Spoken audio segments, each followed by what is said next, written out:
Hey guys, what's up? Welcome back to my channel. Thank you so much for stopping by. As you can see, we have a little bit of a different setup going on. That is because I made this beautiful floral macrame style curtain for a new backdrop for my tutorials, which I am so obsessed with. I have been wanting to make this for quite some time. However, right when I was about ready to go to the store to get all the materials, all the stores decided to shut down, so I had to wait for a little bit until they opened back up, and I finally got around to doing it. And I just wanted to show you guys how I made it. That way, if you guys are interested in making one for yourselves, you know how to. So if this is something that you guys are interested in, be sure to hit the subscribe button, give this video a thumbs up, and without further ado, let's get to it.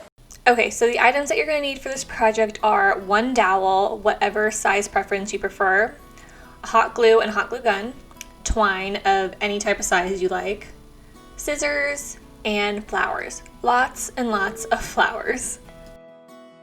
Okay, so once we have all of our items, you're going to take the twine of whatever size you prefer to use, and you're going to decide how long you want it. I made mine pretty long just because I knew I was going to be tying knots and doing a couple designs, and so I wanted to make sure that it was longer rather than shorter, and then at the end I decided to cut it the size that I want once everything was finished.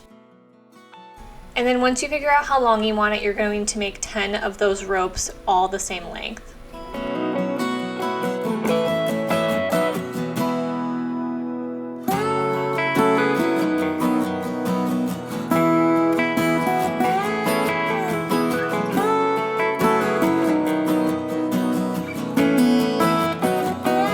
Okay, so now that we have our twine all cut and ready to go, we're going to start off by making a lark's head knot. And this is really easy to do. You're basically going to make sure that your twine or whatever string you're using is folded in half.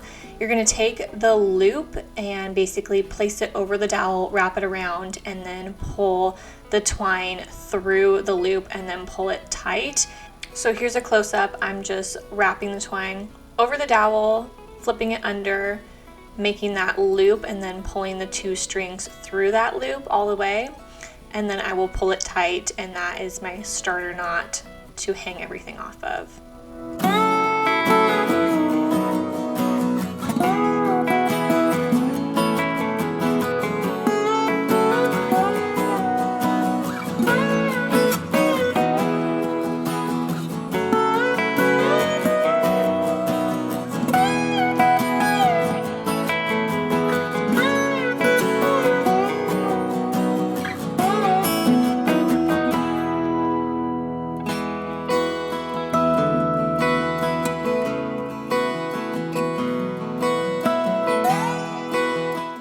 Okay, so once I did a lark's head knot on every single one of the strands of twine, I'm going to go ahead and do another knot just because I noticed that the lark's head knot was coming a little bit loose, and I wasn't sure if it was just the twine that I was using or if it was this type of knot.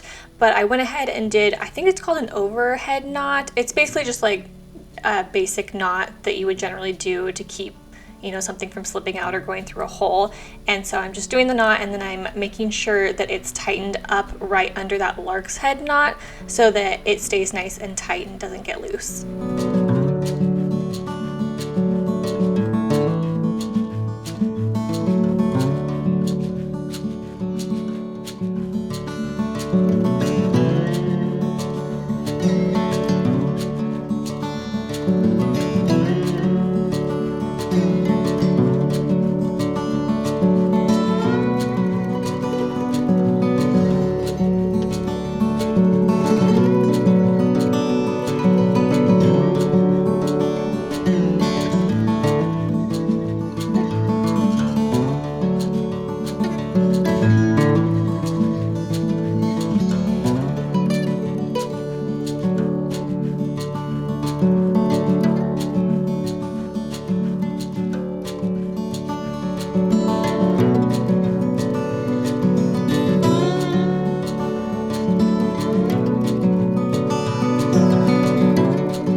Okay, so this is the fun part of like the knotting section of the tutorial where you start to kind of create a pattern.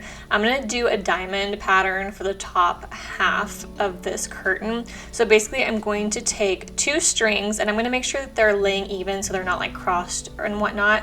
And I'm going to take the two inner strings of those first two knots, and I'm basically just going to do another overhead knot, and I'm going to make sure that it's like kind of in a V shape and pulled down a little bit. So it's like an upside down triangle in a way. And I'm gonna go ahead and do that with every single string. So basically I'm gonna be connecting the inner and outer 2 strings of each knot, as you can see. So they're connecting to the knots next to them, so that I'm starting to connect the whole band, if that makes sense.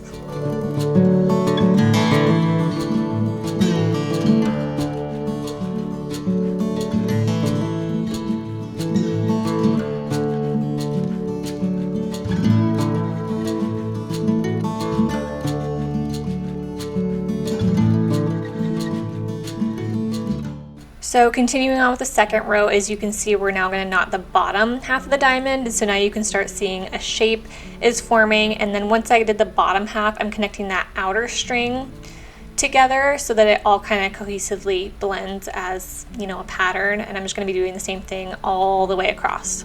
And I love that by doing these knots, they're not complicated, they're not complex, they're super easy to do, anybody can do them. And just by creating this simple design, it just creates an extra element to the flower curtain than as if I wouldn't have done this at all.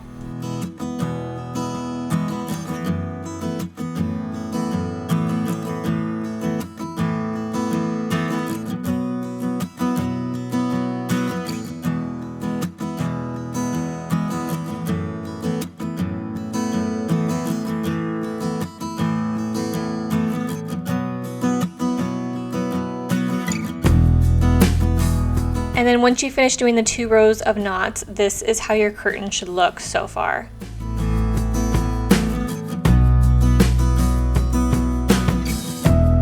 So now you're gonna grab all your flowers and you're gonna start taking the buds off of the stems. I, at first, thought I had to cut every single one, and then once I realized they popped off, it made it so much easier.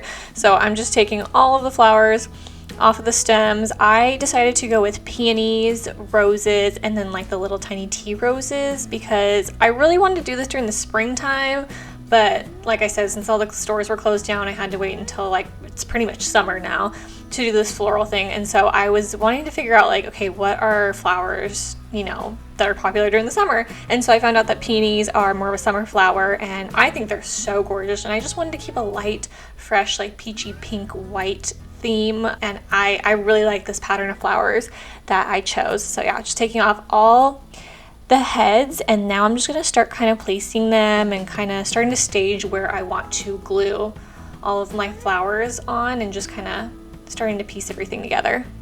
I also decided to cut out some leaves from the peony bunch that I had and just place them kind of sporadically with the flowers. It just creates an extra element, and it helps kind of fill everything out rather than if I were to just have my flowers, you know, there by themselves. And I really like how it just created an extra element to the placement.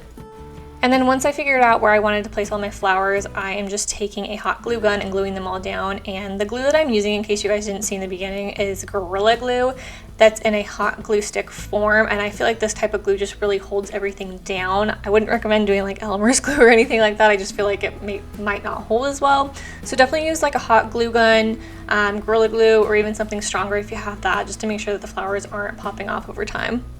And then pretty much at this point, you can kind of decide how you want your flowers to be arranged on your flower curtain. This is all about preference and style. This was really challenging for me just because I am super OCD and I feel like everything needs to be like even and symmetrical. So kind of like randomly placing flowers everywhere, like my brain was like, no, what are you doing? But it was really fun just to kind of play around and just like put the flowers and design, you know, my curtain how I wanted to. So if you guys are doing this as well, this is just a fun thing to do, and you can just place them wherever you want, make your own design. So I'm just going to play some music for this part of the tutorial and let you guys enjoy the process.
Okay, and then lastly, I just tied knots all the way down the outside twine just to tie it in to the rest of the curtain, and then I hung it up on the wall. Yeah, you guys, it's so pretty. I love it. So be sure to give this video a thumbs up if you enjoy this type of a project, and don't forget to subscribe.